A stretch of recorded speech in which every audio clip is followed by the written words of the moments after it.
Do you want to generate leads? Is free your favorite price? Then you need to check out iyba.pro. iyba.pro is your industry-owned platform for all listings and marketing. Create robust yacht sales and charter profiles, elegant marketing material, have access to all your exclusive data, and enjoy premium search engine optimization by signing up with us. For more information on how to join iyba.pro, call the IYBA headquarters or email me at casey@iyba.org.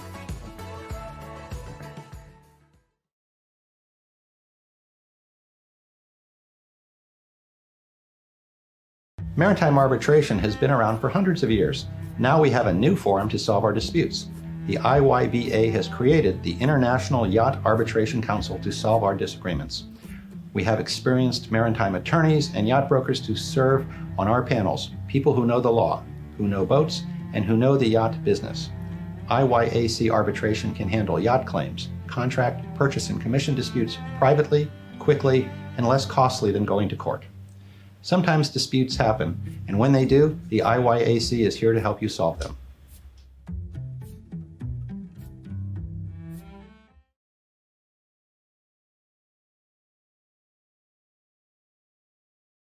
Hi, I'm Bob Saxon. I'm president of IBA, the International Yacht Brokers Association. What is IBA? Our mission statement suggests our worthy objective to be promoting professionalism and ethics amongst our members. But IBA is more than that. The work and the energies of our board of directors and our support committees is directed toward bettering the business environment within our constituency by way of education, networking, webinars, seminars, political engagement, and many other activities for the greater benefit of our membership. Our reach is impressive, with a global membership of over 1,600 strong, marking IBA as the largest and most influential professional association of yacht brokers and affiliates. If not a current member, I encourage your participation. If already an active IBA member, learn how you can serve in a board support capacity by becoming a committee member. I asked earlier, what is IBA? And in the final analysis, IBA is you, IBA is your cause. And I know that you're going to enjoy this week's IBA Yacht Engineering Webinar Week.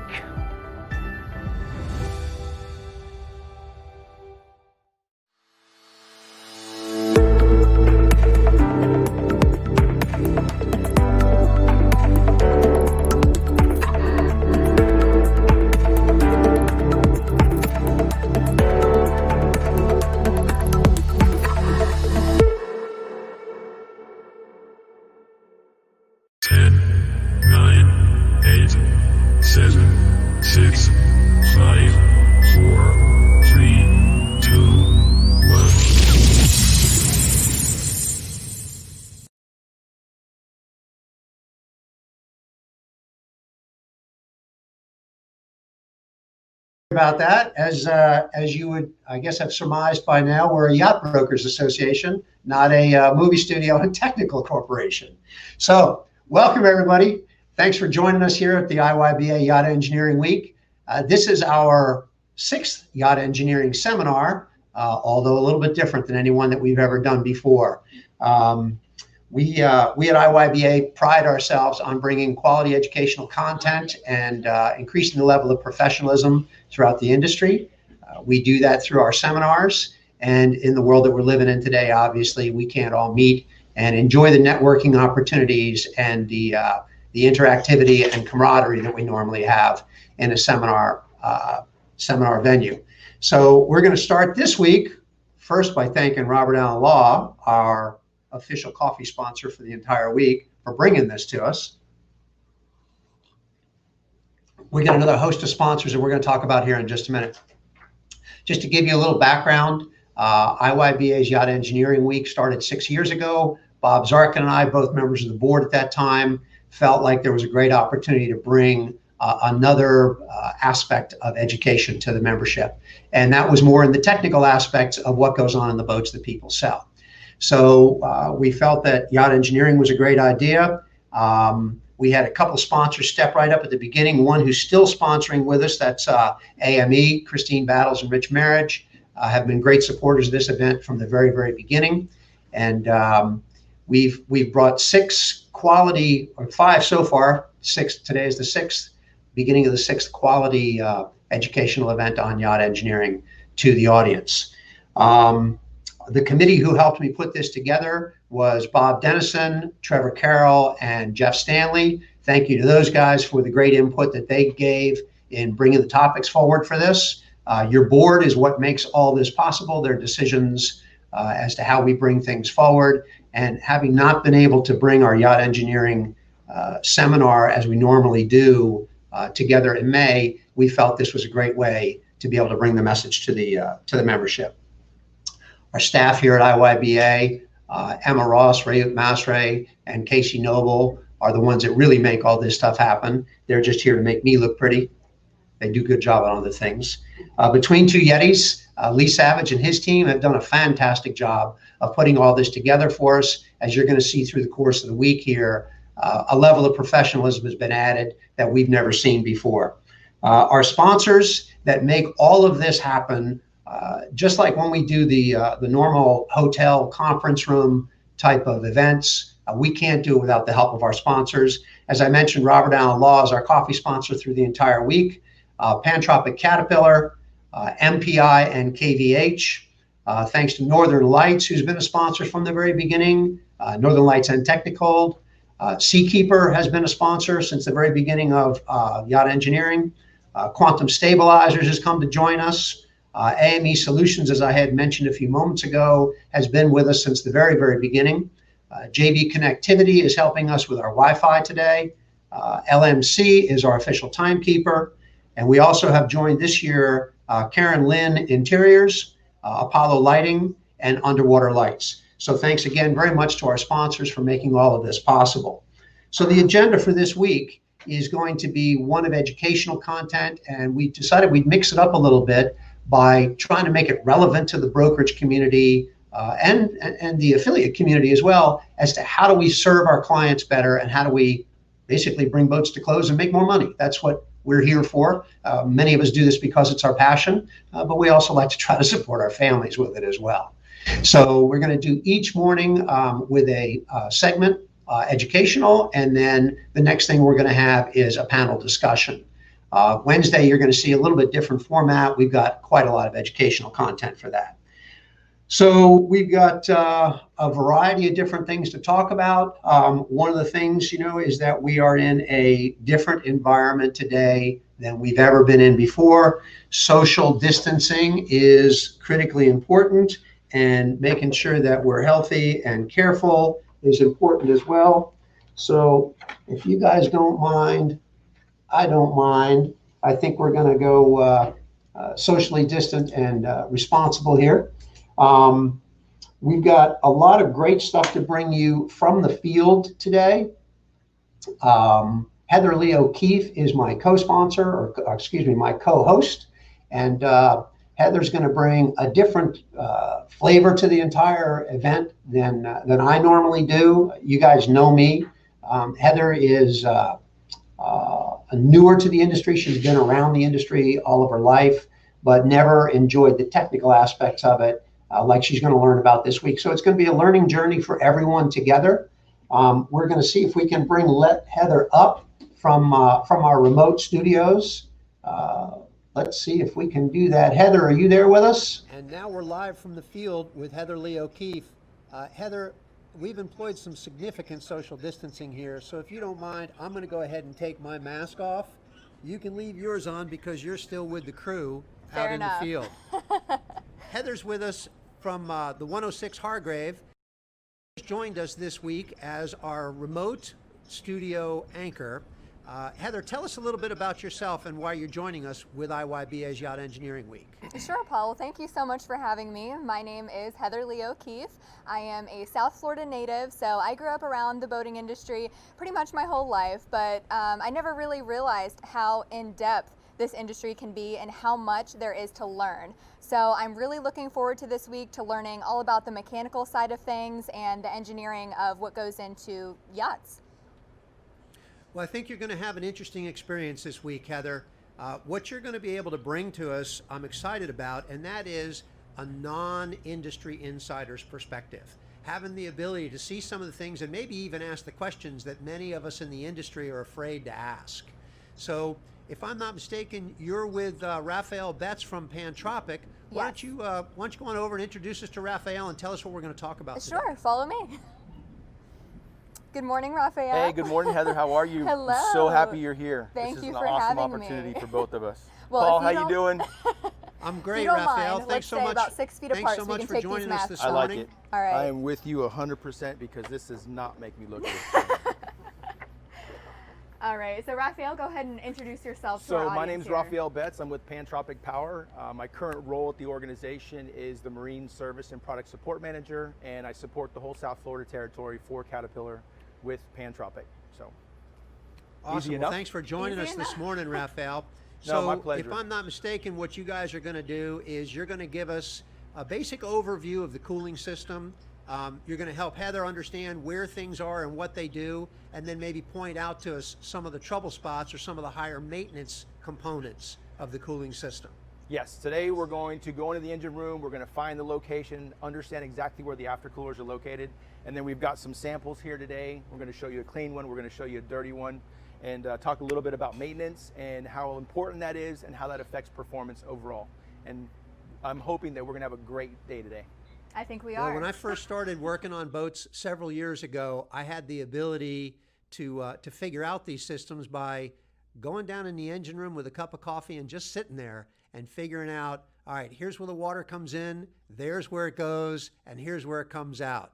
Maybe, Rafael, you can give Heather an overview of all that. I see the boats right behind you. Why don't you guys give us some insight? Yep, Let's go. absolutely. Let's get on Irresistible and just check it out. think it's irresistible.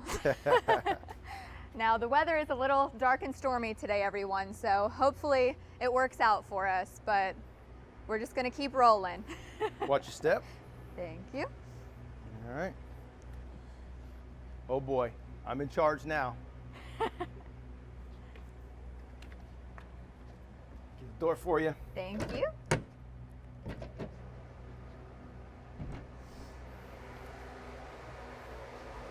Coming, Paul. Sure, I'll come in with you guys. You turn Follow these you. fans off.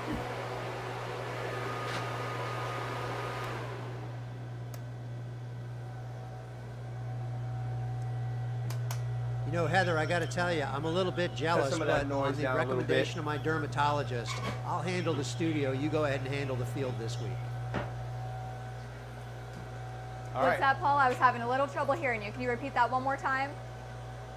No, I said on the recommendation of my dermatologist, I'm going to handle the studio this week. You go ahead and have fun out there in the field. Sounds good. I like this side of it. All right, Heather. right. So this is the engine room on Motor Yacht Irresistible. These are a pair of Caterpillar C32s, high performance engines. Pretty stock for us. This is one of our babies. This is kind of our mainstay. Okay. It's very popular in the marketplace. They do a great job. They've been a sustainable product for many, many, many years. So talking about aftercoolers. Yes. So the aftercooler is actually located right under this shell right here. Okay. Okay. And so the aftercooler is cooling charged air from the engine that comes through the turbocharger to help keep total engine temperature down. Okay. And the way we cool the air is with seawater. And so the seawater is coming through on the seawater pump. It runs through the circuit here, runs through the aftercooler, and then it exhausts outside the exhaust at the back end of the boat. Okay. Okay? So it's really a really simple system when you think about it in general. Mm-hmm. It can be complicated because if you don't understand something, of course, it's like, oh my God, what am I working with here, right? Right. But for the most part, it's a really, really simple system. It's been in play for many, many years. Every engine manufacturer uses it, right? Okay. In some capacity or another. It's a very proven way of cooling air to help create efficiency in an engine. And with the EPA regulations and keeping all of those emissions down and all that stuff down to where it needs to be, it's more and more becoming a necessity to keep the engine cool. Of course. And so you have to get creative and you have to use good technology, and they spend a lot of money on R&D for it. I'm So, sure. Now you say seawater. It's literally pulling water from around Yep. the boat to bring it in. Okay. Absolutely. So there's a sea strainer, which in this vessel is located right here in the middle, which is nice and convenient. Okay. Okay. And so what that does is it pulls water into the vessel. It stores it. Most vessels will store a good amount of water first to keep Okay. the system primed, so you don't lose that. Right. And then the pump is a centrifugal pump with an impeller, so it's Now- creating suction. Okay. Yeah. I was So gonna create. say, Yeah. So it runs. It's on a gear, and the gear is attached to the engine, and it runs, and it creates suction. and starts pulling the water in, creates a little bit of a negative vacuum, and then starts pumping water, and that's how the engine gets seawater. Okay. Now, seawater is usually, you know, salt water. Yeah. Does that have any negative effect on corrosion or anything like that? Absolutely. I mean, we all live for those of us that live in South Florida, Right. we know that the salt air is extremely corrosive. Of course. Right? I've had to change my windows once or twice, so there you go. But it's important that maintenance is done on the engines, and so we'll talk a little bit about that when we go look at those aftercoolers that I have on the table out there. Okay. But yeah, seawater is extremely corrosive. You have a zinc in an engine. There's multiple locations, and that helps with a lot of the corrosion and electrolysis. Okay. So we'll talk a little bit about that when we get to those. It'll be a lot easier for me to explain it to you, Okay. and you'll see how that works and how important they really are. Okay. So, aftercooler seems, you know, aftercooler, but I know there's a few other things like intercooler, and that can get sometimes confused with the aftercooler. Yes. So, someone like me coming in with absolutely no knowledge, can you maybe clear up my confusion? So trying to understand the minute differences between the two is gonna rack your brain, okay? Okay. They both essentially function the same way. Okay. One is cooling air a little bit sooner than the other, vice versa, a little bit later than the other. Okay. And so they're still gonna do the same function, okay? So trying to understand what those minute engineering differences are, I mean, I didn't go to 8 years of engineering school, so. I certainly didn't either. Yeah. Okay. Well, it is getting a little warm in here. I agree. So Should do we you go out mind to if that we table? Head back out? Let's do it. Sounds like a plan to me. Lead the way. Thank you. Watch your step. Thank you. Looks like the weather's holding up for us. I like It's it. our I lucky like it. day. I do not want to get my hair messed up. Oh, I'm telling me you. either. So now you have a little sense of how the system works overall, Heather, with Yes. the water coming into the boat, going through the system, cooling the air, and then evacuating, going into the cylinders and evacuating through the exhaust. As we talked about earlier, we've got some maintenance points that you got to consider in a cooling system. And there's been a big topic for a long, long time about aftercooler or charge air cooler or intercooler, basically interchangeable terms, different coolers for that air. So you've got a couple of them on the table. Rafael, give us a little insight as to what we're looking at here. Right, so we've got two aftercooler cores. These are the components that are actually inside that shell that we saw on the engine. Okay. Right, inside that black cover. So this is what's inside Yep, there. this is what's inside. Now, obviously, they look different. They're two different Sure. models off of two different engines, okay? Different horsepowers, different configurations. And so what we decided to do was bring a couple different ones. So, obviously, this one looks clean, and this one is not clean, right? Right. So this is what an aftercooler core should look like after it's been maintained and serviced. It's been pressure tested. When you pressure test an aftercooler core specifically for CAT, and I think in general for most engine manufacturers, you want to at least test them to 30 PSI. And what does that mean? 30 pounds per square inch of air. Got it. Okay, we want to make sure that any of these cores and any of these fins are not leaking. Okay. Okay, you don't want air passing through. Got Because it. if air passes through, then salt water will pass through. And that's not good. It's not good. We don't want to put salt water into the engine. Okay. So that's part of the testing procedure. They're cleaned. You're going to see some of these fins have they look like they're bent a little bit. Mm-hmm. And the reason for that is that it's such a soft metal. And it's so sensitive that it doesn't take a whole lot. Okay. So you want to be careful to avoid that as much as you can. This is not bad. This is going to be okay. Okay. If you had like complete layers just completely laid down, you're going to have to probably replace it. Okay. Okay. So this is a dirty one. Yes. This one looks fantastic, right? So this is what happens when you don't have good maintenance and you don't take care of the aftercooler core. Okay. So by the book, it's every 1,000 hours of engine service or 2 years. So Okay. you want to stay on that pretty steady. You don't want to get off of that too much. Okay. So it's super important.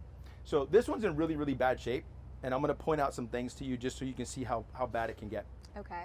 So obviously it's dark in carbon, and I won't run my fingers on there because then we'll be dirty, but that's getting all that charge air, Okay. all that turbocharger air. It's dirty, it's sucking all that in, and it's combusting all this, and it's getting plastered in all these fins. Right. And so just like anything else, if you just keep adding and adding and adding elements or adding materials, it's going to clog it up. It's not going to breathe very well. Sure. Okay. Think of it like a smoker's lung.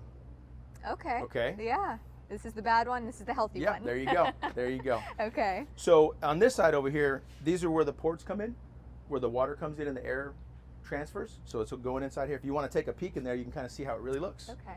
Which is kind of cool because you're looking at it from the outside. So you can see all the little ports. Yes. Okay. Yeah, there you go. Very cool. So you got water flowing through there, you got air flowing through there, all that stuff's working through there. Okay, and you can see there's some debris in there. And so you're gonna get debris, right? You're pulling salt water in from the ocean. Right. Right, there's all kinds of stuff in the ocean. Of course. So you gotta be a little bit careful. That's why the sea strainers are important, okay? What is a sea strainer? So the sea strainer is gonna take all that big sediment that you're Okay. sucking in from the ocean, and it's gonna Okay. strain it out in that box. Right. Stuff's That's still what we gonna were get looking at by. in there. Got it. One of the biggest challenges you have is that, you know, there are microorganisms in the ocean water. There's life, right? And we Sure. can't see it with the naked eye. And it'll get past all that. And if it gets into the aftercooler and the engine sits for a really long time, in our environment, it's hot, it's humid, it is like a birthing ground, and it'll just start to grow. And it'll create an obstruction in your aftercooler. Okay. So not using the engines, not using the vessel, is as detrimental as overusing it. Okay. So we can prevent that by. Yeah, running Just it, running you know, it. doing a weekly run it for 15, 20 minutes. Make sure you've got good water flow. Make sure that, you know, the engines are working properly and that you can turn them up at the dock in neutral, per se, and get temperatures up and keep water flowing, right? Okay. So we talked about those zincs earlier, right? Yes. So the zinc only works if it's underwater, Okay. right? And So we how does it stay underwater? well, you got to keep running that engine. We talked about that prime, right? Yes. So we mentioned that. So if you lose prime and the water level drops in the engine, then that zinc is exposed to natural air or salt air or just open air. Okay. It stops working. It's not doing its job. So the electrolysis that happens that causes corrosion will attack the softest metal it can find. Okay. Well, guess where that's located? Inside. There you go. It's right here. Okay. Okay. So the zincs are usually made up of a very, very soft metal, so that they get attacked first, right? Because it's always looking for the weakest point. Right. Okay. Okay. So that's super, super important. And so you can see how bad this patina is here. Yes. This one's been corroded for a long time. There's actually supposed to be another flange just like this, and that it actually has a football flange on the end, okay? Okay. But this one was so bad that I had to cut this flange off Wow. and destroy this one just to get the cover off. Wow. So this one, it looks like it's beyond repair. Am I correct? It is absolutely beyond repair. Okay. Right? And so now you're looking at a massive expense to do that and take care of that. And look, honestly, this thing only probably had about 1,000 hours on it. But if it's still bad maintenance, Wow. it's bad maintenance. It might have had 1,000 hours, but it might have been 5 or 6 years old. Right. And so you have to be careful. So you have to continually do your maintenance and stay on top of it. And that will prolong the life of the aftercooler. And which in turn will keep your engines cool, keep you running efficient, and actually get you to use the horsepower you paid for. That sounds So like what Rafael, everybody would want, if right? you don't mind, I'm gonna jump in here, and you're bringing a couple of really interesting points to bear. Number one, we're getting to see what the interior looks like and why we have to do the maintenance on it. Now, most all the manufacturers have a prescribed maintenance program for the cooling systems that dictates that the cooling system is serviced either every 2 years or 1,000 hours. And now it's obvious to us why it needs to be done that frequently, especially in an environment like this, but virtually in any saltwater environment. You're going to have the ability with soft metals like that. Your zinc is there to be a sacrificial anode. The heat transfer is best through a soft metal like copper, but you have to protect it with the zinc. The zinc starts to deteriorate. Now the copper gets attacked by electrolysis, and it's also a rich environment for organisms to grow. So there are a lot of different questions around the industry about this 2 years, 1,000 hours, whichever one comes first. Most of us that have been through the survey process have had pushback from a seller that said, hey, I just ran my boat home from the Bahamas last week before survey. We ran at 1950 for 6 hours coming back from Chub Key, and we didn't have any problems. She ran at 183 degrees. Why are you telling me I need to have a service done on my cooling systems? Right, absolutely. It happens all the time. I mean, we all know that. We've all experienced it. If you've been in the game for a little while, it's happened to you at least a half a dozen times. So by the Caterpillar book, we recommend that the aftercooler is serviced every 1,000 hours or 2 years, whichever comes first. And then we're looking for a full replacement of the core every 6 years. Okay, it is considered a maintenance item. It doesn't feel like a maintenance item because it's a hard part and it's metals and it's heavy and it's expensive, but Caterpillar does consider it a maintenance item. And so it's super important that you do that. But you got to think about it in this perspective. If it's every 6 years, you know, I'll guess that the average boat owner's lifetime to have a vessel is probably in that range. And then average boat use is about 200 hours a year. So 6 years is really a long time to use this component before you have to replace it. And when you take the cost of it over the 6 year period, it's not that extensive. Well, and you know what you're saying makes a ton of sense too. Most people, they look at a hard component like that and they don't consider it to be maintenance. It's not a belt, it's not a filter, it's not something that's made of rubber or paper. This is made of metal. Why should I have to fuss with it? And I think another thing that helped me through the years in the industry was to help people understand is the fact that they think diesel, they think, oh my gosh, this is industrial. They think tractors and trucks, and they don't realize the fact that we're talking about high performance diesels. And whenever you're talking about high performance, you're talking about something that's going to build a lot of heat. And we work these motors at the critical edge of getting all the horsepower out that's possible, thereby developing a lot of heat. So we have to be critically aware of removing that heat so that we don't damage it, that we ensure a long life, and that we perform properly. Absolutely. I mean, heat is probably the second largest determining factor for failures and deterioration of an engine. You've got obviously salt water. That's our biggest one in every area, probably in every component, right? The whole vessel is affected by salt water. So, Right. But salt water affects the engines drastically. And then heat, you know, you put those two things together and you create this hot, steamy, salty environment, and you're asking for problems. And so that's why there are maintenance guidelines, and that's why we want you to do the maintenance on time and do it regularly and make sure that it's done properly. There And went then my that way, earring. Excuse me. there we go. That way we can prolong and extend the life of the engine as much as possible. So it's super, super important. You get it? See, I got it. All right. I'm just going to take them out so we have no more technical difficulties here. It happens. You know, it's what happens when you're shooting live. It Exactly, happens. exactly. Things So, happen. Don't be Gotta losing own it. parts now. Don't be losing parts. But yeah, it's super Absolutely. critical to make sure that you're staying on your maintenance. And aftercoolers have always been a tricky conversation for a lot of people, Paul and Heather, because there's a misconception, right? If you have just enough information, you can be really, really dangerous. And how you see that and how you feel about that situation, and maybe it happened to you personally, and maybe you had a bad experience with an aftercooler, because it does happen. I mean, look, they're going to fail. Eventually, they're going to fail.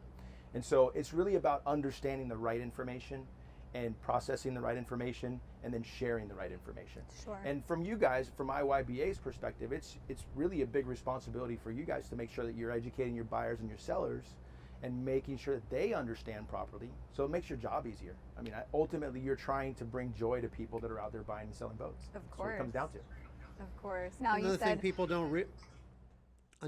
people don't realize, Rafael, is that you talked about pressure testing that aftercooler to 30 psi, and 30 psi doesn't sound like a whole lot to people, but that's 4,320 pounds of pressure per square foot. Yep. That's a lot of pressure, Yep. and there's several square feet in there of exposure. So we're talking about a system that's pretty critical, and it's under a lot of pressure. So it's doing some pretty hard work for us.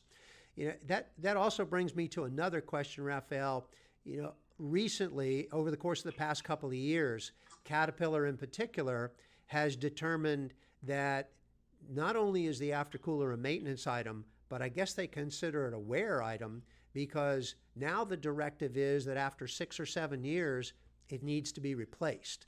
And that's come as quite a shock to many people in the industry, and it's a difficult message for the brokerage community to deliver to the boat owner if they're not aware of that, especially when it comes time to sell their boat. I've got a boat that's 9 years old. It's got 700 hours on it. It's in pristine condition. And you're going to tell me that I have to put 2 new aftercoolers on my engines? Tell us a little bit why Caterpillar says that this is an item that does need to be replaced. Well, I think that over the years they've learned from experience that these aftercoolers, because of the metals that they're using, because they're so soft, and there's the argument that different companies are using, less aluminum or more copper or more bimetals or more exotic metals than Caterpillar is. But the reality is that it is a soft metal, and it has to be a soft metal. And in order for it to function properly, you need to be able to control a lot of different little variables within that engineering stuff, right? And so it's going to wear out. That metal is going to deteriorate. If you ask me if an aftercooler on an industrial engine, for example, like behind a hospital, right? Right. Does that wear out as fast as a marine engine one? They have the same regulations, and they fall under the same prospectus that we do in the marine segment, but we don't see as much there because they're in a much different environment. Right. So the environment itself is really stringent and difficult. And so they've made a conscious decision to be proactive about it and reduce catastrophic failures, because that's a big problem. If you lose an aftercooler, you're going to lose an engine. And if you lose an engine, let's say on your way back from Chub Cay, right, in the middle of that trip with your family, and you're on one engine, it's going to be a challenge. It's going to be a problem. And so they've been actively gone out and said, let's be proactive about this. Let's figure out the longest period of time we can go without minimizing catastrophic failures. And let's just make that a mandate. And so I think from my perspective, I think it's very responsible of them to do it that way. And it is, Paul, it is a difficult conversation to have with customers, especially when they're not using the boat very often and they don't get a lot of hours on it, which is just a shame, right? You buy the toy, you should use the toy. So that can be difficult, but they have to just understand that it's really about the safety. It's really about longevity of the engine overall. The cost to replace an aftercooler core is peanuts compared to having to replace an engine. Sure. It's always and better that's to the be point proactive that a lot of people than don't reactive. get, is that you're talking about a small percentage of the value of the engine. Yep, very minimal. I mean, I think on average, I'll tell you that an aftercooler core costs between $5,000 and $7,000 on average. Okay, depending on engine model, horsepower, things of that nature. So just on average, that's what you're looking at. So when you think about you're selling a $5 million boat, $5,000 is a very, very small investment to make sure that you can enjoy the $5 million boat. Sure. And from someone who doesn't know what an engine would cost, what would that cost as compared to the aftercooler? So the ones we looked at in there, I mean, that package, you're looking at about $250,000 aside. Wow. Yeah. So that's really a fraction It really is a to fraction. take care of the aftercooler. It- Now, goodness forbid someone says, oh, I don't need that, and like you said, the catastrophic event happens. What would that look like? How catastrophic are we talking here? I mean, you can be as simple as just ingesting seawater into the engine and filling it up and potentially causing like a hydrolock, right? Which means that the engine won't turn without oil, so Okay. water seizes it, okay? You can get to that extent. I mean, you could, God forbid, but you could literally blow up the engine and have materials coming out of the side of the block, which is that's nasty. Wow. You don't want that. And it could be as simple as just elevated temperatures, and you find it before you get to that point, right? So it varies. It's really one of the big things, and I think, Paul, you'll agree with me on this, it's really hard to tell if the aftercooler is causing a problem until you completely take it off the boat and test it, Okay. right? You'd see very little. It affects performance negatively, small. It's a small piece. You can't really tell. You're going to take an oil sample or a coolant sample every 250 hours if you're being diligent. Sure. And maybe the first time you take it, the timing of it just isn't right, and you only see elevated numbers in salt water in your oil, for example. So it might take another 250 hours. And then, like Paul was saying, he's got a boat that's 9 years old.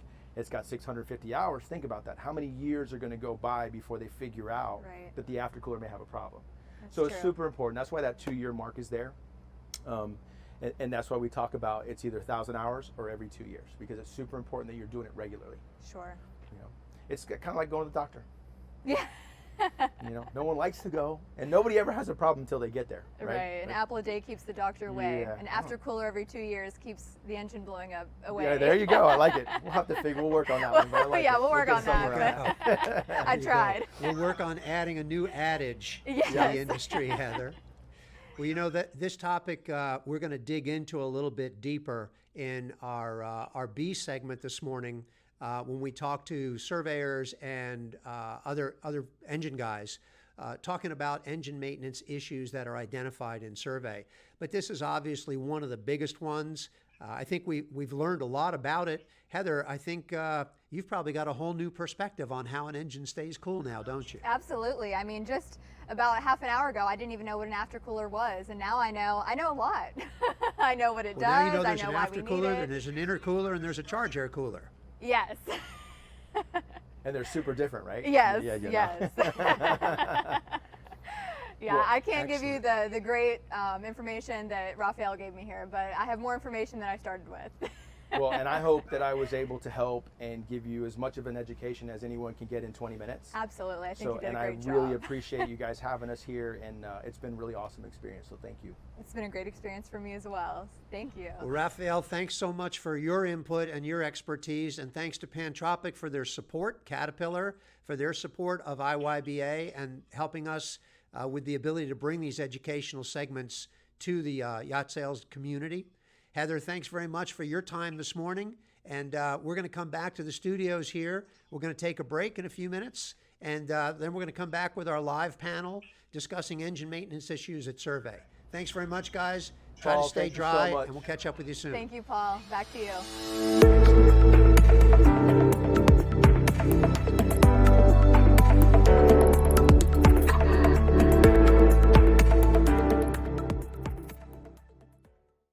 Hi, I'm Bob Allen, and I work with a law firm known as Robert Allen Law.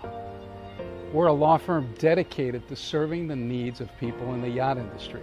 And that means manufacturers, that means brokers, that means buyers, that means sellers, that means banks, that means people who sell all sorts of things and services to the yacht industry. We're a team of lawyers that has experience in virtually all the fields surrounding this business.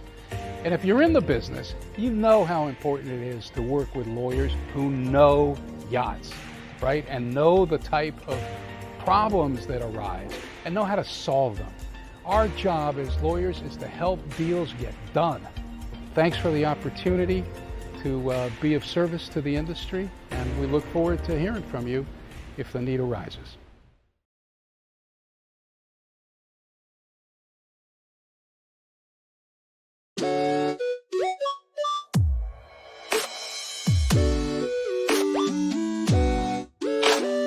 Seakeeper has changed the resale values of our boats by the fact that if there's one in it, it definitely sells faster than one without it.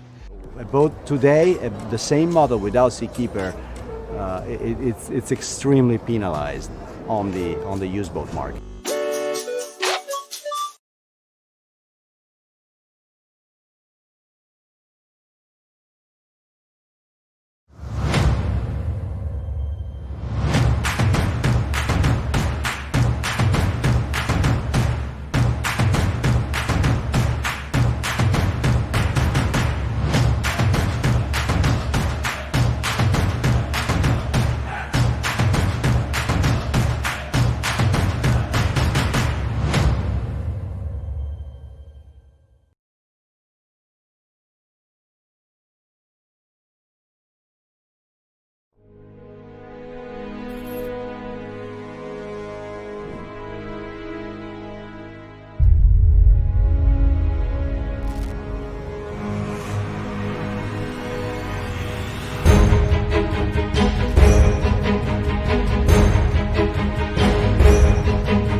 What does a boat built for towing oil rigs have in common with a boat built for recreation?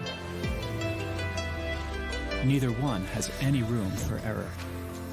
And no one understands this better than Hargrave Custom Yachts, because their customers are looking to relax, and they know their boats never can.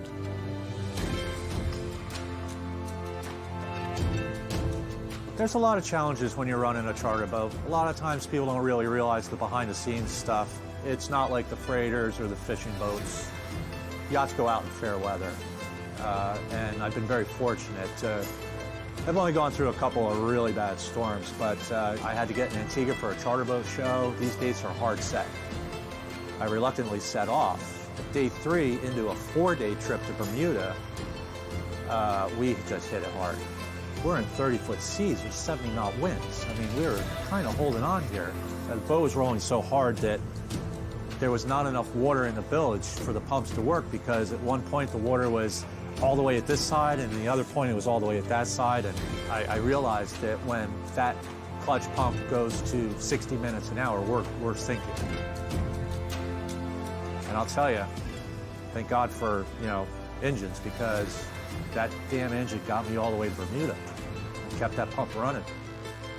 When we started this company, I didn't have many absolute must decisions, but the first one I made was we were going to go with Caterpillar, because I'd worked with all the other companies. I worked with them a long time, and the only person at the end of the day, when you really put the pressure on, the only person that showed up was Caterpillar. And what makes Hargrave different is we understand that those few weeks, those few days that the guy's on the boat, there can't be any excuses, none. He doesn't want to know anything. He doesn't have time. The minute he gets 1, 2, or a third excuse, he's out of boating forever. It's depending on you to tell him what he really needs to know. He doesn't know this business. He's absolutely trusting you. Tell me what I need to know, and that's why I've told him, put Cat engines in. The bottom line is these boats have to get there. Boats have to get from Newport to Antigua, or to the Mediterranean, Gibraltar, Antibes. And these boats go through the same stuff that every other boat goes through. And they look great, but they have to be tough too. From heavy swells to fair weather, the sea offers no guarantees. But through it all, customers can count on Hargrave Custom Yachts to be there for them, mile after nautical mile.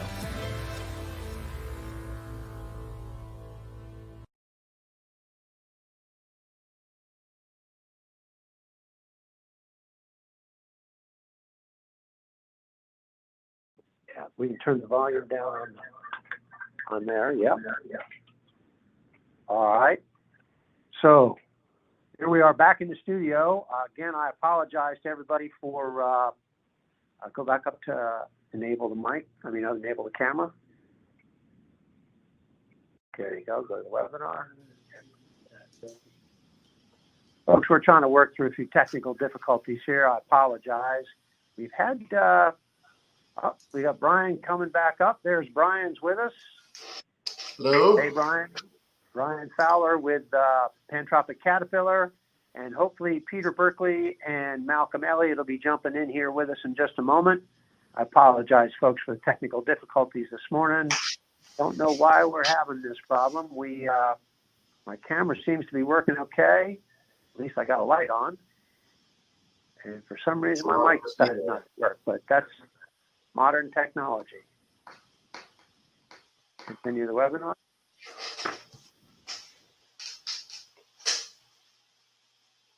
Okay, I don't know what is going wrong here, Brian. So, Brian, how was your weekend? Yeah, we just signed out and logged back in, so maybe those other guys are in the process. All right, let's see how they do. Let's see if we can get back on here. Let's take it on the Aftercoolers was good.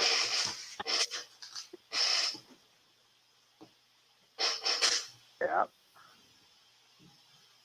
Brian, I don't know why Malcolm and Peter aren't able to come back in here. I turn my camera on, if you will. It won't go on. That's the strangest thing. Although my camera is lit and it's showing me access. Why are we not plugged in right underneath? Peter's texting me now. Why am I not plugged in right there where I was before? You're directly into the computer? Go into the other one where we were before.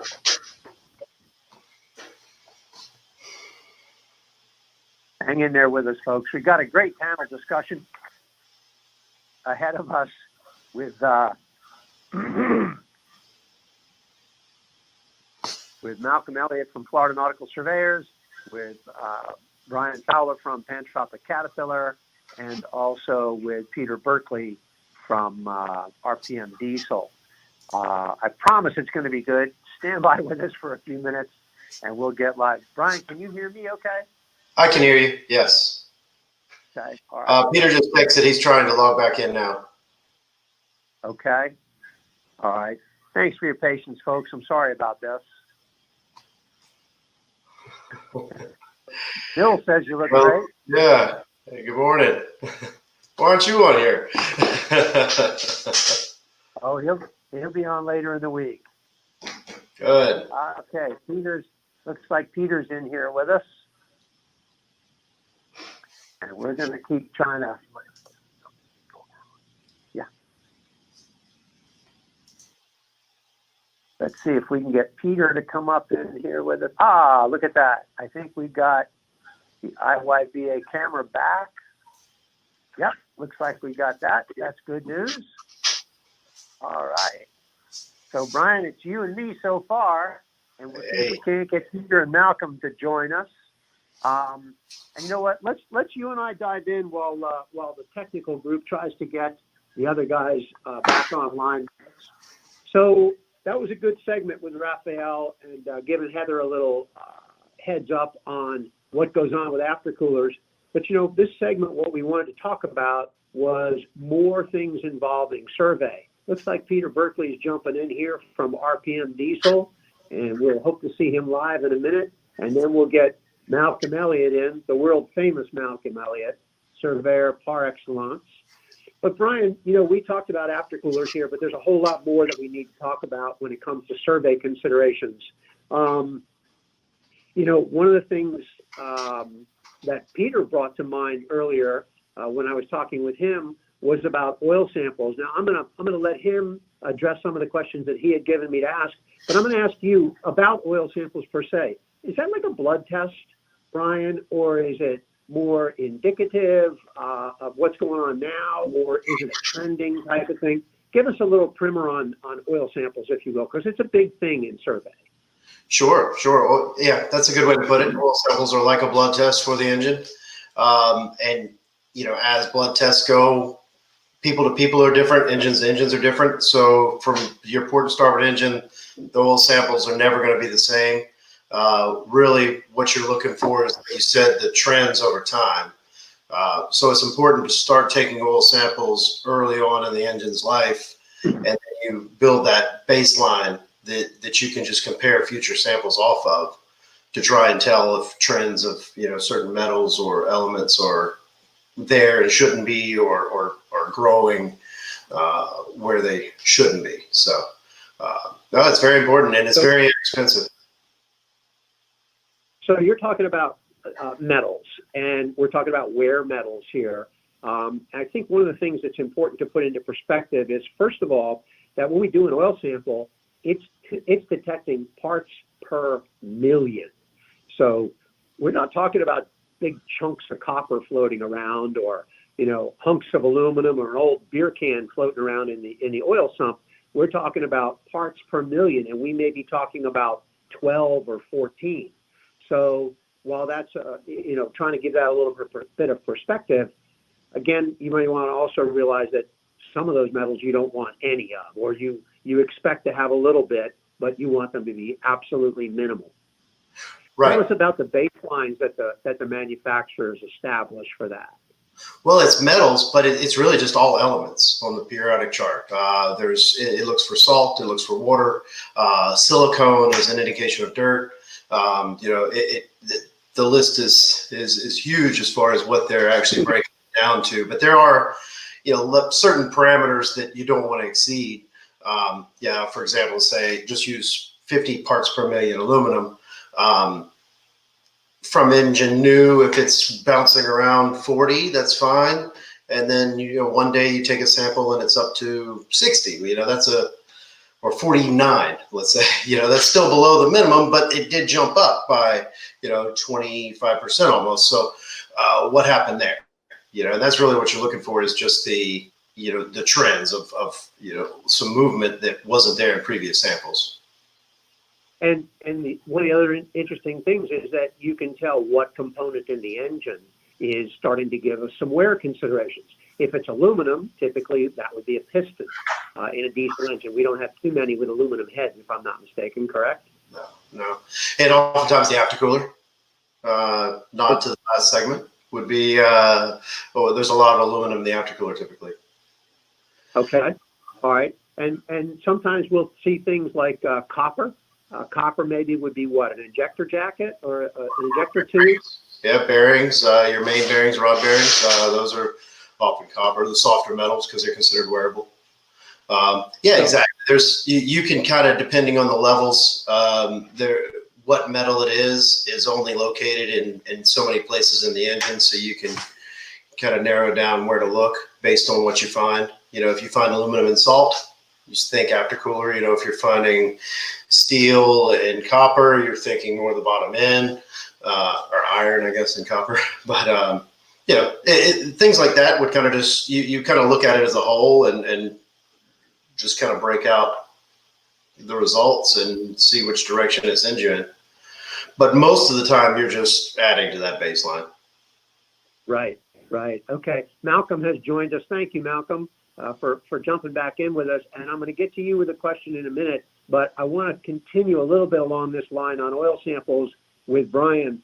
One of the things that we'll often see in an oil sample, Brian, first of all, like you mentioned a minute ago, an oil sample can be somewhat like a blood test, but at the same time, it's not like when you take a blood test and suddenly we find out that our potassium is extremely low, or our blood sugar is extremely high, and we have some sort of a critical consideration to deal with. We need to go in the hospital, get on oxygen, have dialysis, or whatever the case may be. One of the things that we see quite often in an oil sample is a high iron content. So the guy's has boat for sale for 11 months. He hasn't used the boat a whole lot. They take the boat out. They want to run the boat for sea trial. And after the sea trial, when the engine's good and warm, the oil's been circulated real well, we've got everything stirred up, mixed up real good, we pull an oil sample and we see high Fe or iron. Why would that be? Well, when engines are off, there are exhaust valves that are always open. Inevitably, that's going to make its way to the exhaust pipe. So you've got, in theory, always salt air moving in and out of the engine while it's off, whichever random exhaust valves happen to be open at the time when you shut the motor down. So if you leave it off for an extended period of time, let's say it's off for a month, if you put a piece of steel outside on the dock for a month, just the salt air alone is just going to put surface rust on it. The next time you crank that engine up, the pistons rings are going to scrape that light surface rust off. It gets in the oil. Then you see an increase in iron in your oil sample. That happens every time you crank the engine. That's why it's important to run your engines and not leave. Another reason why it's important to run them and not let them sit for extended periods of time. And your recommendation, can you still hear me okay? Does this microphone work all right, Brian? Yeah, can hear you fine. Okay, good. So your recommendation, would it be to pull an oil sample before we go to survey? Would it be, are you getting a more accurate reading if you pull that sample after your sea trial? Well, you definitely want to run a sample warm. You don't want to take a cold sample because all of the sediment will settle to the bottom of the oil pan. And then if you run your pickup tube down there to pull the sample from the bottom of the pan, it's going to be sort of exaggerated with whatever settled at the bottom, which could scare someone off or into thinking that there's something there really isn't. So, a freshly run engine that's had everything circulated and warm is necessary. But then again, I think it would just depend on who was doing the sample and the condition of the boat. Is it something that's been run every day and the oil was just changed 50 hours ago, or is it a boat that's been sitting for a month and hasn't been run? You're going to get different results from those two samples. So I think it's really just situation based. Well, and a lot of times I've also seen in oil samples where maybe some of the indications will be a little bit high compared to what the baseline acceptables are. But the lab will recommend change the oil, change the filter, run the engine for 25 hours, and sample it again, especially in the instance of something like high iron, because it may very well be because an engine was sitting, you've developed a slight patina on the cylinder walls, that patina gets scraped off, that rust patina gets scraped off, added into the oil. And it's also important to have that oil circulated very well, because like you said, you run the tube down into the bottom of the pan, the oil's been sitting there, you may get large readings of something that aren't a real good indication. Right, and that's basically, the second opinion, so to speak. Typically, if something's elevated beyond the threshold, they'll just say just that, change oil and filters and, sample in X number of hours. Depending on the severity of the limit, it may be 25, it may be 50, it may be 100, depending on whatever the recommendation is. We have some questions over here in the chat box, and I'm going to get to those in a few minutes. So I'm going to encourage the audience to please go ahead and put your questions in there. But I want to welcome Malcolm Elliott. I see Peter Berkley has signed on as well. We don't have Peter's camera just yet. I'm sure our tech ops group is trying to bring Peter's camera up. But Malcolm, thank you so much for joining us. Most everybody in the audience is familiar with Malcolm Elliott and Florida Nautical Surveyors. You guys have been around a long time and doing a great job with survey on boats large and small. Malcolm, one of the things, you were generous enough with your time to have joined us a couple of years ago over in Sarasota for the Yacht Sales Summit with a panel of surveyors over there. And there were a few things that you brought to the audience that I thought were really valuable pearls of wisdom about how a broker can prepare a boat properly for survey, maybe make the surveyor's job a little bit easier and set the table for a better day of survey. Can you give us a couple of quick pointers, Malcolm, when you're coming to the boat and it's a broker that you don't know? What are the things that are going through your head saying, gosh, I hope he's done this. Gosh, I hope he's done that. Well, I always say, that I always get a laugh when I say, make sure the surveyor's got a cold drink and a sandwich in his hand. And that's what one of the first things a broker should get down there, prepare the boat, even if it means going down the day before, preparing the boat, get the air conditioning going down here. Obviously, we need that. And then what's it cost to put a case of water on the day before and get it nice and cool? It doesn't have to bring a fancy lunch, but just to make the buyers comfortable. On the engineering side, what I say is, try and make the engine room accessible, because you wouldn't believe how many times we go and, we try and get there before the engine guys, because, there's a lot of stuff in the engine room that we got to check. But we're climbing over gaffs, fishing poles, seats, oil pans we can understand, pails of oil, lights not working.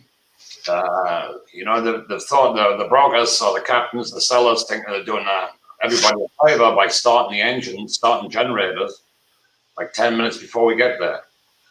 So, it's we get there around about 7:30 in the morning, which is still, it can be 80 degrees here. You go into an engine room that's already like in the 90s and you're sweating like hell. So getting the day started with a good hard sweat isn't what the surveyor is really looking for. A cool engine room is kind of a nice thing to be able to go check your air conditioners, check your generator sound shield, check your water system, your hot water heater, your pumps, all the different components that may be in the engine room. Don't make the place hot. Don't have machinery running when you're trying to get down there. And also, like you said, make sure lighting is working properly. And these are all things that guys can do prior to the boat ever going to survey. We're not talking about coming down there the morning of survey with a handful of light bulbs and throwing everything up in the cockpit so that you can get at the engine room.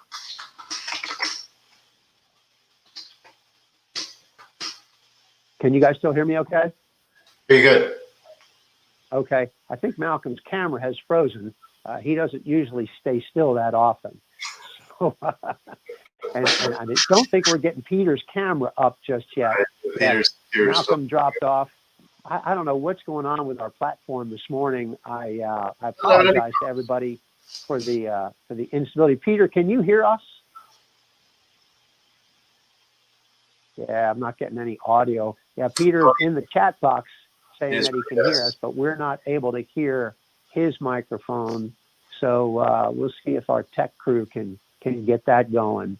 Well, I mean, this is a good example of MTU versus CAT. Is that what it is? I'm trying to say, don't tell me CAT's more reliable.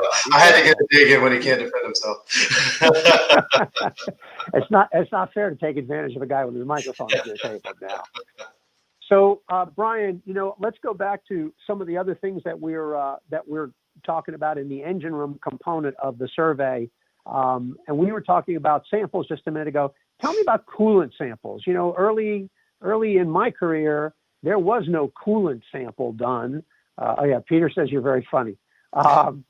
We didn't take coolant samples. Why do we take coolant samples today? Well, the coolants have come a long way, just like oils. There's a question up here I haven't been able to respond to about the engine manufacturers and the conditioning packages put in the oil. It's I guess the same thing. The new coolants. I mean, you remember the old green coolant that you had to change, and you did your specific gravity back in the day on those, but they kind of got away from that. These extended life coolants now, they just last so much longer. I mean, our standard extended life coolant is a 6,000 hour coolant with a conditioner which actually take it to 12,000 hours, which pretty much means lifetime. I mean, unless you have something go wrong, you should never change the coolant. So instead of the old days where you were just told change your coolant every couple of years or whatever, now you can leave it in there indefinitely.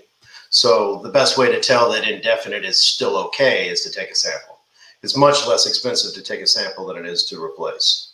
What they're looking for, mainly what it's made up of is just glycol, which prevents freezing, which doesn't apply down where it's warm, and then your anti-corrosion, corrosion inhibiting conditioners that are in there just to try and protect the freshwater side of the coolant system. But what really you're looking at these coolants. I mean, like the extended lives are 50-50 pre-mixed. You just put them in and run them like that. You don't want to mix anything else with them. If anything, maybe water. But in these real warm environments, if you never go take the boat to where it gets cold, the glycol actually prevents some of that heat transfer. So, where there are some cases where the 50-50 coolant, the engines may, if they stay boats near the equator all year, there's no need for that glycol, but they do tend to run warmer. So instead of doing a 50-50 mix, people will do a 70-30 or something like that, just to kind of add a little bit more water to it so that it cools a little better heat rejection. And they can all tell all of that from the sample if it's diluted, so to speak, which would be, what adding water would do. But one of the big things I think that they've added in this day and age is the corrosion inhibitors that they didn't used to have as a part of the cooling, as a part of the coolant in years past. So when you're doing your samples, part of what you're trying to do is you're trying to make sure that those corrosion inhibitors are still at the levels you want them to be doing their job, correct? Yes. Yep. Gotcha. You and Peter are having a little back and forth there. I guess Peter would probably want to say that Caterpillar probably does a great job with cameras, but we're not talking about cameras here. We're talking about engines. Anybody in the audience who knows Mike Burke does not like to be silenced. And Mike's got a great depth of experience in the mechanical end. Prior to having become a broker, he did a lot of mechanical work. He brings a very interesting question forward, and that is that the engine manufacturers are hesitant to give you max and minimum numbers. Is it true that today a lot of the oils have copper and or certain additives that could give you false readings? So is that true, Brian? I would think that it is. And if so, wouldn't that indicate that it's critically important to tell the lab what kind of oil you're testing here? Yes, and when you fill out the oil sample, it asks you what type of oil. But Oils are built to the SAE standard, so standard of automotive engineering. You see that little donut emblem on all your oil jugs. Engines, depending on how modern it is, are all rated. So basically, CJ4, CH4, CI4. That it just keeps going on and on. That's kind of the current standard for that level of oil. Most of our engines now can run off of CJ4. So that obviously, Cat Oil's got its own proprietary, he's coming, he's trying, he's almost there, proprietary blend, but it's still within those same standards. There he is. Morning. There you go. Peter, thanks for joining us. Man, enough with those yellow engines. Let's talk about some of these white motors for a minute here. My goodness. Thanks so much for climbing in. And I know we'll get Malcolm back. It's hard to keep Malcolm down, so I know he'll be back online with us. Peter, thanks so much for joining us, and I apologize for the technical difficulties. One of the things that I really wanted to be able to talk with you about was, as Mark says, better late than never. We had a nice segment earlier in the morning on aftercoolers and Caterpillar engines and aftercoolers, and the Caterpillar engine has a different heat exchanger system than the MTU does. Peter, could we dig into your heat exchangers on MTU just a little bit and explain to us the difference? I'm sure the guys that go down in the engine room recognize that there's a complete difference in how they look. Tell me about the functionality and serviceability and so on. Why is it that you guys choose to use a plate and they choose to use a bundle? So we use a plate type. I took a little photo. I don't know if anybody can see that out of the book. That's the most what the MTUs have. It's a plate type heat exchanger. Some of them have up to about 52 plates in there. And they should probably be serviced every couple of thousand hours, or you want to take a good look at them if you've sucked up a lot of stuff in your raw water system. These all have MTU does the cooling and the fuel in the heat exchanger pack. So that's roughly about 2,000 hours. You want to look at servicing those, and you want to pull all the plates off and soak them and clean them and inspect the gaskets. And most of the time when we do sea trials on surveys, it's the heat exchanger hasn't been serviced because it is a big job to do. And obviously everybody would rather have new carpet than work on the engine.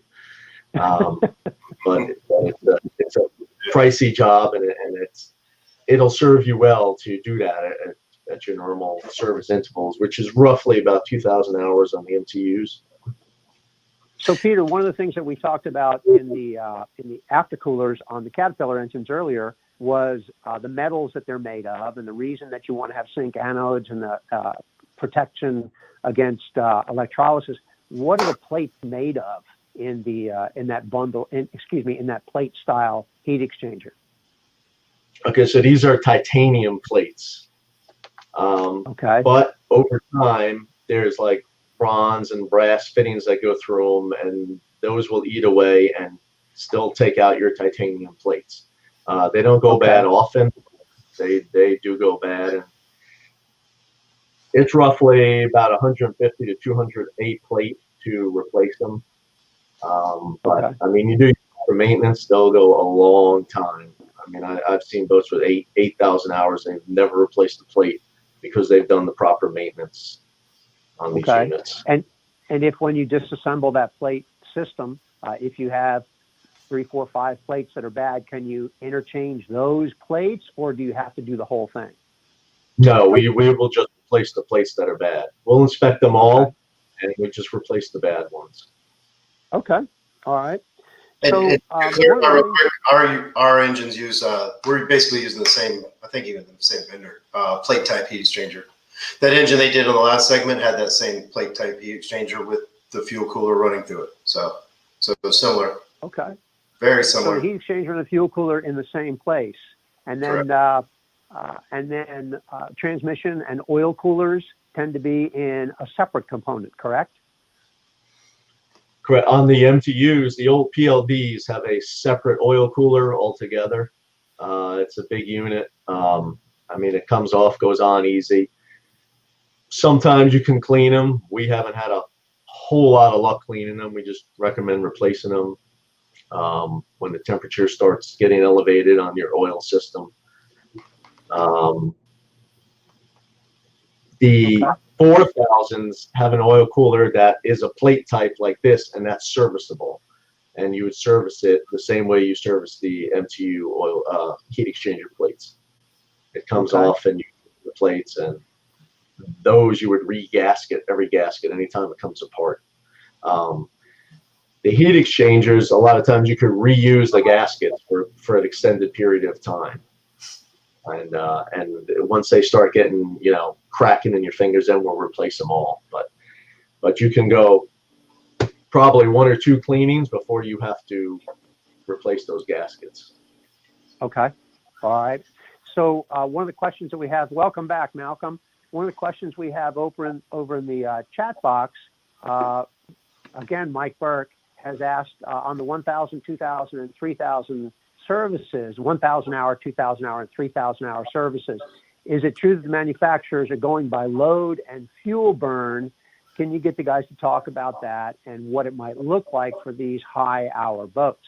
So one of the things that I kind of put 2 and 2 together early in my brokerage career when I was doing some fuel burn analysis on a Caterpillar engine was determining that with the weight of the fuel, maybe the engineers determined the wear factor of diesel fuel in the metallurgy that they determined for the engine and the life expectancy. Peter, can you just quickly talk about wear factor and what that means with diesel fuel, how they figure out the life expectancy of an engine relative to that? Well, I just want to address his question on the fuel burn. That's not every MTU engine. That's only a portion of them. Some of the older ones, they don't adhere to that policy. They adhere by hourly maintenance schedules. Some of the new common rails, you would do a fuel burn.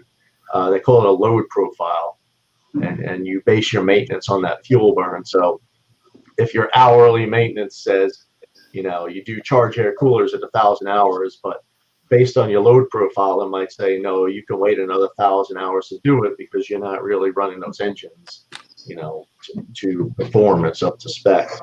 Okay. I just want to kind of hopefully clear that up a little. Yeah, that makes sense to me. I want to segue over to Malcolm for just a minute because there's some stuff that I'd like to ask Malcolm about when it comes to overall survey. Malcolm, what are some of the things that you see that come up regularly in the hull survey or the general boat survey that are easy to head off at the pass? I know it's important, as you mentioned, bring a cold drink and a sandwich for the surveyor, keeping him happy. Maybe he writes less things down. But what are some of the things that you see regularly that you think to yourself, gosh, this would have really been easy to address before the fact, instead of me having to write it down and having it as an issue? Well, I'm sorry I disappeared there. Something happened to my computer, so I'm on my iPod now. But well, we're glad to have you back. I missed a few things there. You know, I think the brokers have got to educate themselves, and by asking us and asking the engine guys about oil samples. I'm sure you've gone over that. One of the things I see from clients is when we're going through the maintenance on the heat exchangers, and then they say, "Oh, the 1,000-hour service was done." When was it done? Well, I'm not sure they covered all of this board because I missed out quite a bit. But, you know, the records, you know, has the 1,000-hour service been done? But was that done 2 years ago? Is it up to me or the engine guy to turn around to tell a client, well, the service work was done 3 years ago?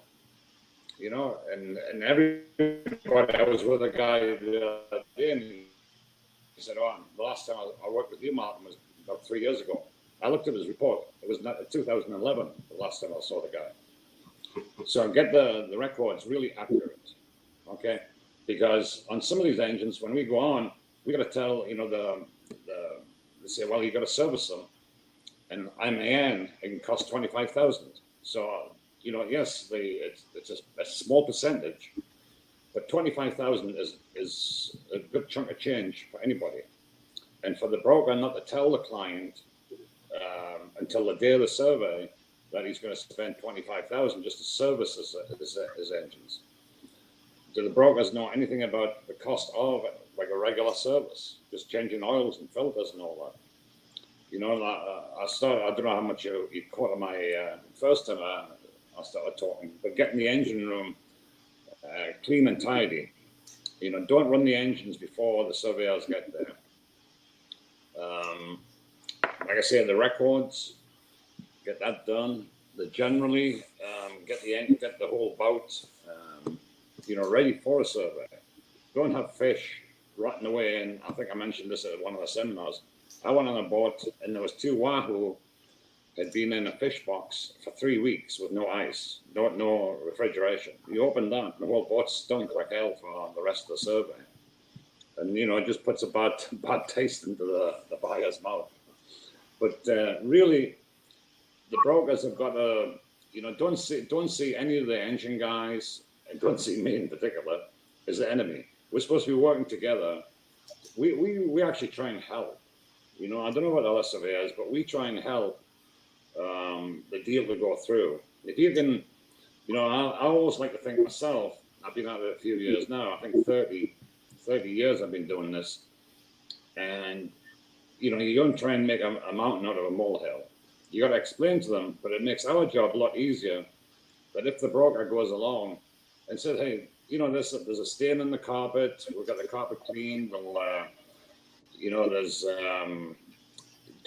just generally tell the broker, tell the client there's some nicks and scratches. It's a used boat. What do you expect? Do you go into a house and you expect every little light bulb to be working? Sometimes we got to write down every light bulb because the client wants to know that. You end up with a findings list like a mile long. And I had one guy who said, send the findings list to the boatyard and I want a price against every item. So to change a light bulb was $80 and there was about 40 of them. So just to change light bulbs was thousands of dollars instead of the broker explaining, listen, put yourself or go to, buy some light bulbs and change some light bulbs. The circuit was working, there was just a few out. So really the brokers, and I keep on at this, the brokers that know me, they know me a long time, and I can help them sell the boat, but they've got to help themselves by taking control of the client. Once the client controls the broker, it just goes downhill from there. If the broker tells them, hey, the surveyor is not going to write down little nicks and scratches and dings and tiny little bit of gel coat that's thing. We had one broker saying, why did you put this on the report? Because the client said, I'm paying you thousands of dollars and I want this on my report. He took a picture, it was smaller than the end of a pen. This little nick on a marble counter. It was a ding in the counter. It was so small, you really had to look at it. But if the broker had gone around with the client, don't just walk on board and go, I'm going to make a big commission here. Educate the buyer, saying, hey, you can't expect the surveyor to come along and do write every little thing down. So that's I think you make an excellent. You make an excellent point, Malcolm, and I think that speaks to what we try to do with regard to the engine room, with regard to the hull survey, with regard to the paperwork. You guys all bring excellent points. Number one, have your service records handy. Have records from previous haul outs. Have some of that stuff available so that the surveyor can have access to it. When there's a question, there's an answer. One of the things that I found was critically important, and I can't tell you how many boats I sold that weren't my listings. We went to the paperwork file that was sitting in a chart table or in a drawer on the boat, and we looked for the documentation, and there was the purchaser's closing statement from when he bought the boat, and a bunch of other records that are irrelevant to the new buyer. Have available what you need to have available, but don't have extraneous information there that can derail your deal or set the table for more questions than really need to come up. The other thing that I'd say is, having a relationship, like you said, with the surveyor, with the engine guys. Don't be afraid of them. Pick up the phone and call them. Talk to them. Make sure that you guys are on the same page before the survey ever begins. Days before, let's be thinking about the simple things. Instead of having $3,200 worth of light bulb changes, can we get the captain to go in there and do some of that stuff? Or can we get someone to go in and make the boat ready for a few of these simple, inexpensive items that don't have to be written down?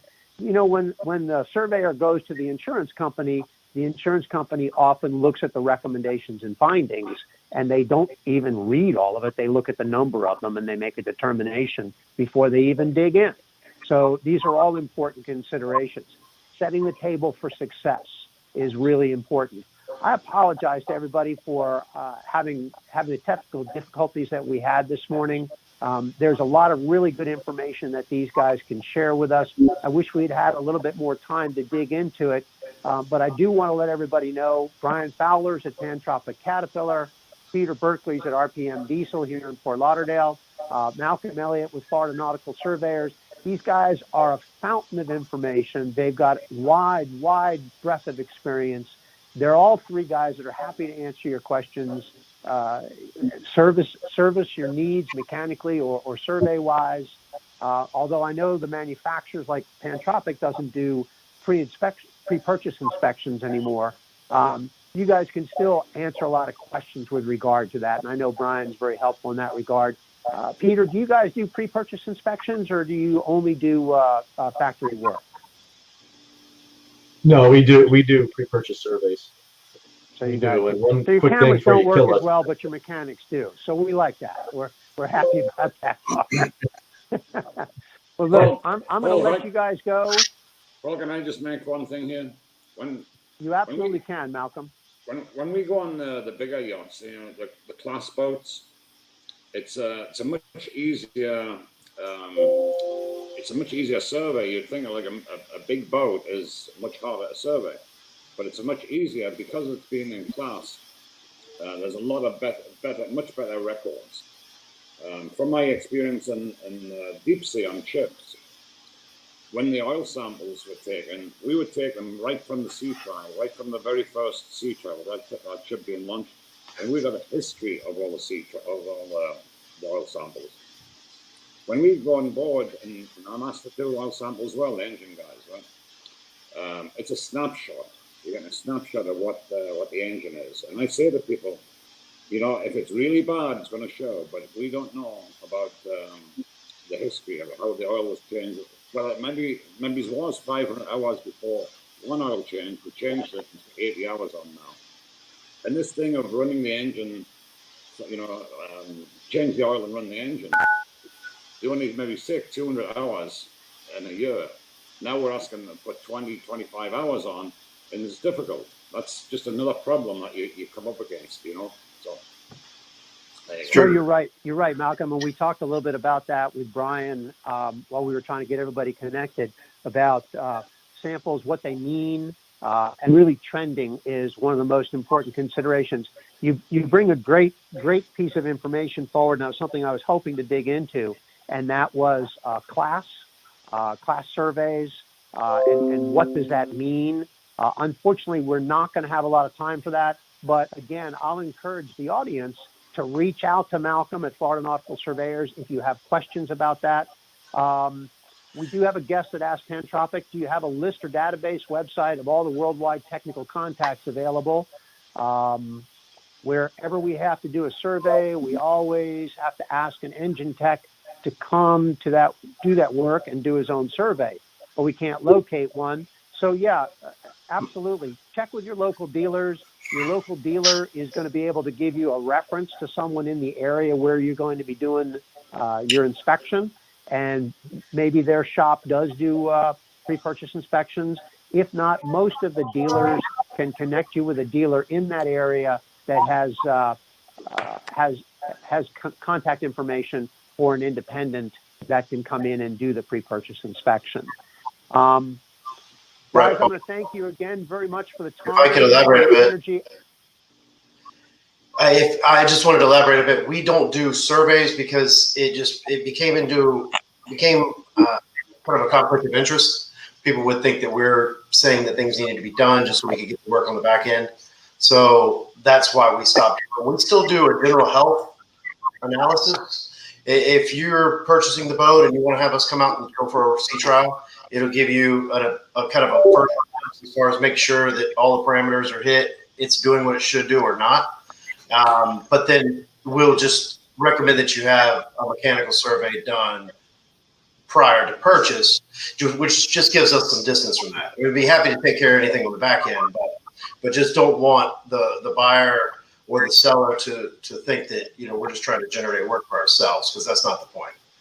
So that's why it's best to have a third party. But there's not really a website. I mean, catdealerlocator.com is out there. You can go there and just punch in your zip code or whatever area, city, and it'll give you a list of all the local dealers to that area. Thank you, Brian. I want to thank all you guys for your attention, your expertise, and your willingness to volunteer some of that information. I want to apologize to all of you for our technical difficulties. There's a host of things that I would like to have been able to get to that I know you guys could have really helped us with. But again, I'll encourage the audience to reach out to you individually. Brian Fowler at Pantropic Caterpillar, Peter Berkley at RPM Diesel, Malcolm Elliott at Florida Nautical Surveyors. These guys are very approachable. Their numbers are easily accessible. If you can't find them, call here at the office. We'll get you their contact information. Thank you very much for your attention and your support, guys. I'm going to let you all drop off. I'm going to say to the audience, thank you very much for joining us this morning. Our first day, although very informative, we got to enjoy a few technical difficulties. Hopefully we'll be able to get those worked through, and we'll have a little bit more stability in the platform tomorrow. We've got a number of more wonderful topics coming up. We've got 4 more days of Yacht Engineering Week ahead of us. Thank you very much to our sponsors. They've all been mentioned before: Robert Allen Law, Pantropic Caterpillar, Northern Lights, Seakeeper, AME, MPI, KVH, Quantum, LMC, JV Connectivity, Technical, Seakeeper, Karen Lynn, Apollo, Underwater Lights, AME Solutions. Thank you, everybody, for bringing us the ability to bring these educational events forward. Thanks again, and we'll see you tomorrow morning at 9 o'clock sharp, hopefully with no technical difficulty. Have a great day. Now go sell something. Thank you. Bye, y'all. Yeah, guys. Thank you. Yacht Engineering Week has been brought to you by Robert Allen Law, Pantropic Power CAT, MPI Professionals, KVH, Northern Lights, Seakeeper, Quantum, AMA Solutions, Karen Lynn Interior Design, Apollo Lighting, Underwater Lights Limited. Our connection has been provided by JV Connectivity, and our timekeepers have been Lauderdale Marine Center.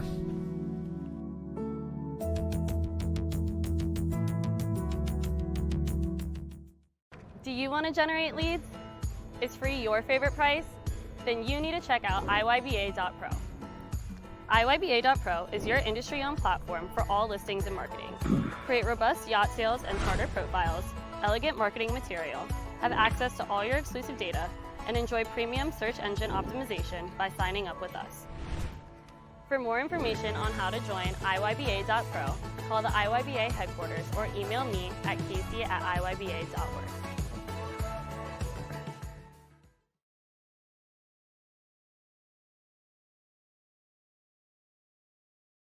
Maritime arbitration has been around for hundreds of years. Now we have a new forum to solve our disputes. The IYBA has created the International Yacht Arbitration Council to solve our disagreements. We have experienced maritime attorneys and yacht brokers to serve on our panels, people who know the law, who know boats, and who know the yacht business. IYAC arbitration can handle yacht claims, contract, purchase, and commission disputes privately, quickly, and less costly than going to court. Sometimes disputes happen, and when they do, the IYAC is here to help you solve them.